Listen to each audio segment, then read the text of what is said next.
ฝากถึงลูกค้าเนาะที่กำลังเนาะแนมหาเนาะดินปลูกสร้างเด้อลูกค้าเด้อพอค่าเนาะแนะนำมาโครงการนี้เลยเนาะสถานที่ตั้งเด้อลูกค้าเด้ออยู่หลัก21เนาะขึ้นกับบ้านโคกสะอาดเนาะเมืองไซธานีนครหลวงเวียงจันทน์เด้อลูกค้าเด้อดินเท่านี้อยู่ใจกลางเนาะบ้านคนเรือนคนเลยเนาะ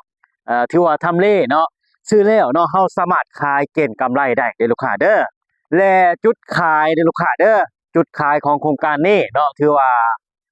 ใกล้กับบริษัทเนาะห้างห้างหรือว่าใกล้กับ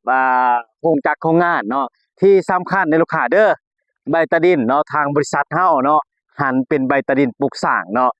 เช่นว่าน้ำประปาเนาะถือว่าทางบริษัทเฮานี่เนาะจะดึงมาจากทางลักเด้อลูกค้าเด้อทางลักเข้ามาเนาะถือว่าน้ำประปาเนาะไผผ้าเนาะถือว่าสะดวกสบายเนาะทางบริษัทเฮาเนาะจะลงหม้อแบง ให้กับพ่อแม่พี่น้องเนาะที่เขามาตั้งเยาตั้งเฮือนเนาะที่ว่าไฟฟ้านี่พร้อมใช้100%เด้อลูกค้าเด้อ